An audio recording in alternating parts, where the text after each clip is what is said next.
Hey guys, and welcome to Shares Cool Beans. I'm actually back with a PGCE Q&A video. I can't believe I've come this far. All of us actually who are just beginning getting ready to begin our PGCEs this time last year.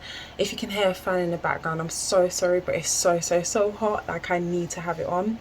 But yeah, we're back with a video. So I'm going to be doing a Q&A, but before I get into it, make sure you please like, comment and subscribe. You can even add your own advice or further questions in the comment section of this video. So yeah, also follow me on Instagram at miss.coolbeans. Let's get into it.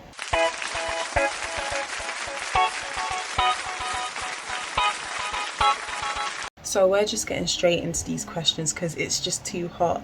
Our first question is, how should I prepare for the scitt / PGCE course? I'm going to add in / PGCE because I did both scitt and PGCE together. I think you should prepare by just taking it easy over the summer, really. It's gonna be a tough year, I'm not going to lie, so why not just enjoy the summer while you can.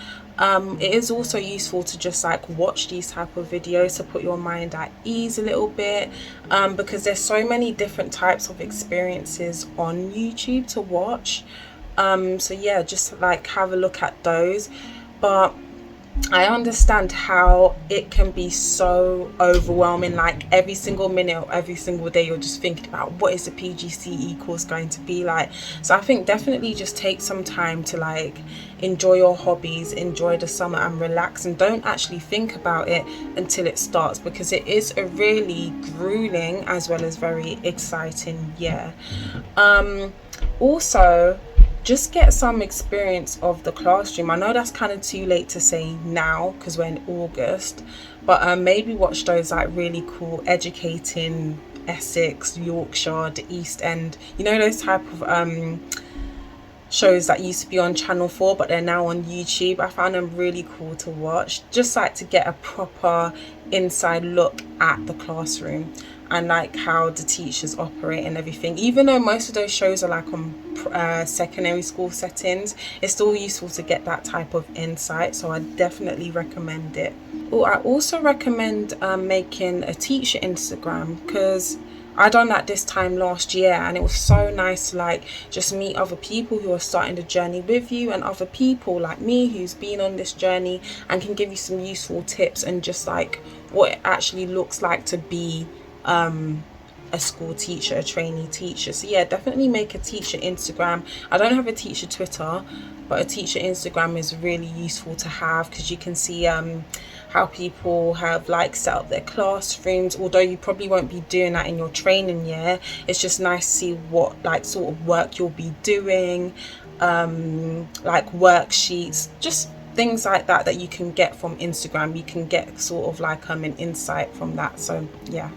Next question is there anything I need to buy in particular for the course that I found useful or might be useful for you? So I actually made a sort of stationery video, what I bought for my PGCE this time last year. I'll link all the relevant videos below to take a look at those. But yeah, just buy some really nice stationery, especially for when you're going to lectures and stuff. I bought a really nice notebook, pens.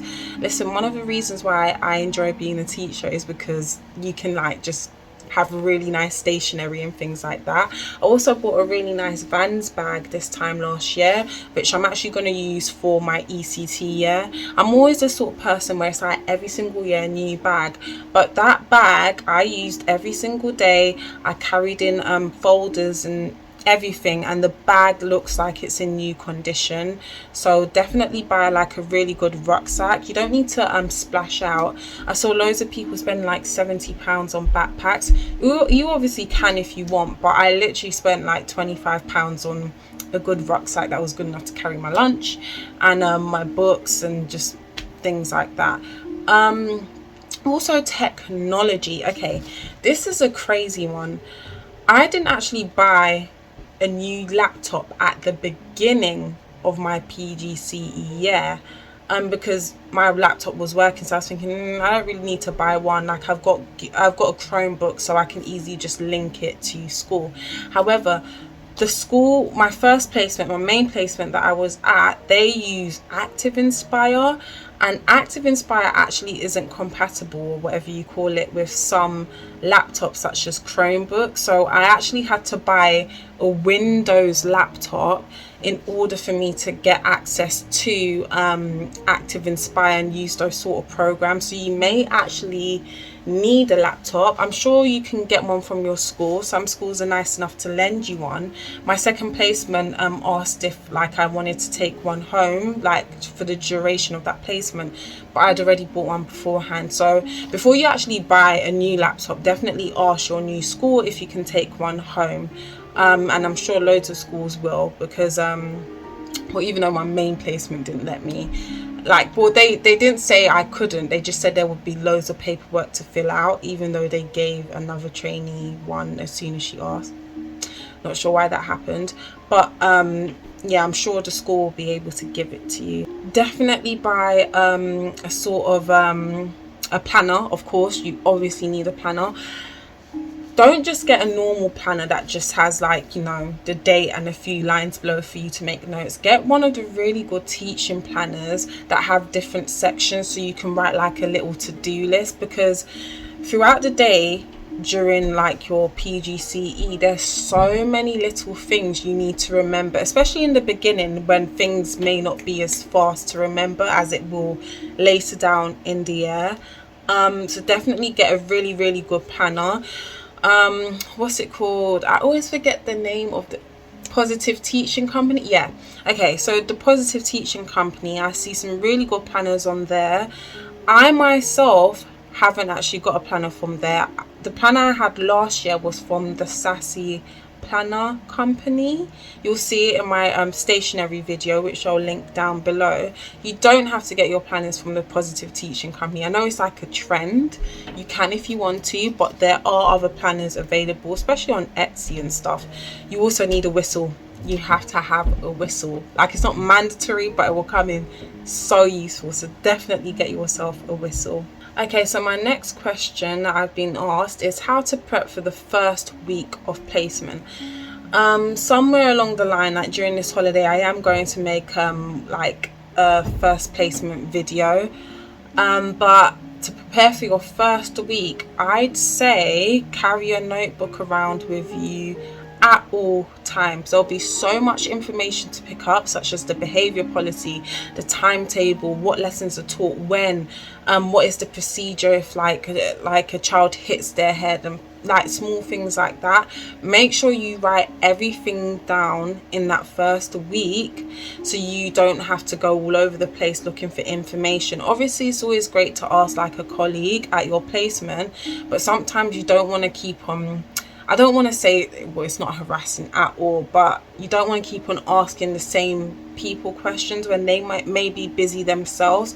So especially when you're observing, you'll probably be observing for the first few weeks. Just make sure you write down everything from behavior policies, maybe which children have special additional needs, so you know how to approach them, and yeah, maybe children to target during like maths and literacy, which children you know will always need help with certain things. So always bring a notebook for you should definitely have a notebook and write in it for your first placement. Also, during that first week, I'd say make sure you really try and integrate with the school. So at lunchtime, I know it's really scary and daunting, like make sure you go in the staff room and just like introduce yourself, be really talkative, not too over talkative, but you know, just make sure you're known, make sure that other teachers know who you are. And that's not just teachers, make sure support staff know who you are, make sure dinner ladies know who you are, the receptionists and everything, because this will create such a positive environment for that first placement.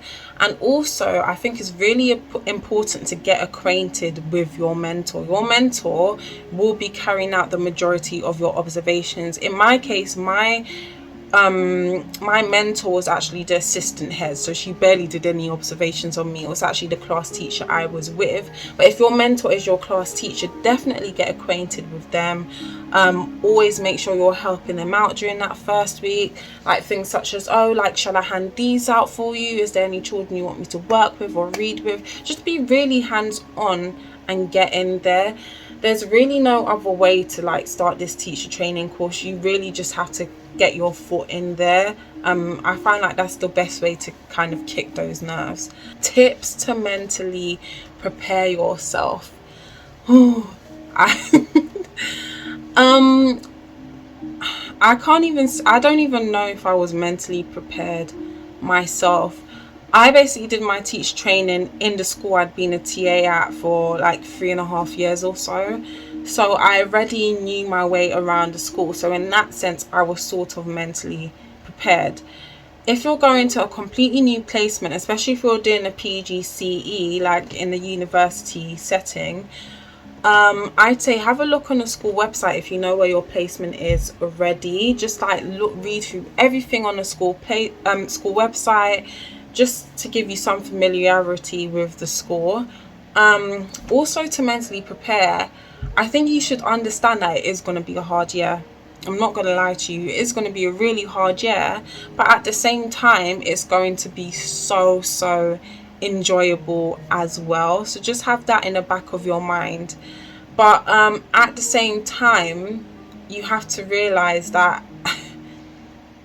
there are going to be times when, well, I don't want to say this for everyone, but there were times when I was really thinking, what am I doing? There will be days like that on those like cold, rainy January mornings, and you just have to remember why you're doing it basically, and you have to hang on to that. I guarantee there'll be at least one thing every single day of your placement that makes you want to be there. You won't ever come back from a day feeling like, oh, I've achieved nothing. Also, I remember our course leader giving us some really good advice to mentally prepare. She said things can go terribly wrong, but as long as no one dies, it's really not that bad. If you mess up in a lesson, like you overteach something, like the time runs out, or you feel the children didn't understand what you've taught them, there will always be another day to reiterate on what like you've been teaching the previous day, to kind of fix up on those mistakes. You need to remember that we are trainees. We're not going into the job as like a master of teaching or anything. We're trainees. We're going to make mistakes. That's what we're there for. We're there to learn. So I think that's a really good tip in like mentally preparing. Just remember that you are the trainee. You're not going to be 100% confident in everything on the get-go. Like, everything's a learning process, and hopefully your mentor and other school staff will be there to support you. Okay, in most cases we're not getting paid for this. I didn't get paid during that training year. Most of you probably aren't as well if you're doing a PGCE. So just remember that if anything, you're helping, and you're not getting paid. So things can't really be that bad. Like, don't go home feeling guilty if something's not done. You're not getting paid to do it anyway. That's not to say don't try your best, but just remember, you are the trainee.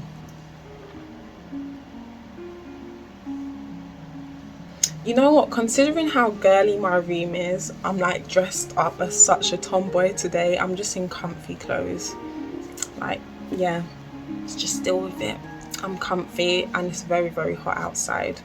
Okay, this next question kind of stems on from what I was talking about before, about how most of us are not getting paid for this. The next question is, how was managing life financially?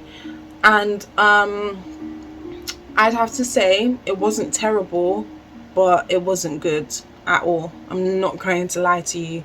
So with this course, like, most of us should be eligible for a student loan. I'd say my family is quite working class.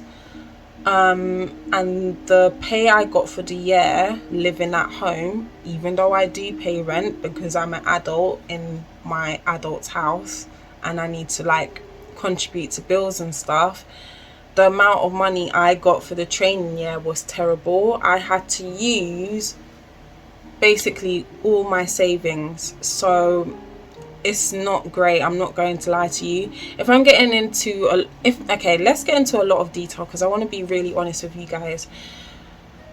The amount of student loan I got for the year was about, I think it was around like between 7 and 8k. It was like 7,700 and something pounds. For a salary, I was doing a skit, so I was working full time in a school basically. 7 grand, 7.5 grand, let's say, for a full year's work is disgusting. It's absolutely disgusting. And sometimes when I was being overworked at my placement, my main placement, I had to remember, hold on. I'm not getting paid that much, so I'm not going to overexert myself. If there's loads of planning to do and I just feel like I've done my best, I'm going to hand it over to someone else. I'm going to ask my class teacher to finish it, or I'm going to ask my mentor if she can finish it. Like, I'm not saying like I was terribly off, because there are people in much worse situations, especially with the cost of living. But I wasn't able to like pay for a holiday. I went to Berlin this year, but that was like on a fully funded trip, and it was more so like an educational visit. You have to remember this year that there's food at home. Okay, if you want to eat out, there's food at home. I'm not saying you're not going to be able to do anything. It really just depends on your financial situation. But I kind of had to like wind down the like eating out, going out and things like that. And like I said, I did use my savings if I wanted to go out, but it wasn't great. I did have to work actually. I had to have a second job at the beginning and the end of this year. The last few weeks of my placement, I was working elsewhere as well, and it was really, really tiring. So I'm gonna say, like, this job is not for people who are just like, oh, you know, let me just try out teaching and see how it is. You have to be very, very, very passionate, because you are putting so much work on the line for barely any pay at all. So if you're not passionate about teaching, if you don't feel like you really want to work with kids, it's just a stable job, this honestly it's not for you. It's really not for you. You have to be so passionate about the job, because you will be getting paid shillings this year, depending on your financial situation. But like, just with student loans, they're really not handing out a lot this year, and they weren't the previous year either. If you've managed to get school direct funded,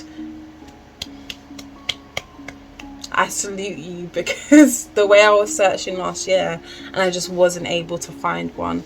But you know what, people are much worse off. Like, I was able to like buy clothes and stuff here and there, eat out here and there, go cinema here and there, but like, you have to cut back a lot. It's not a salaried job. So yeah.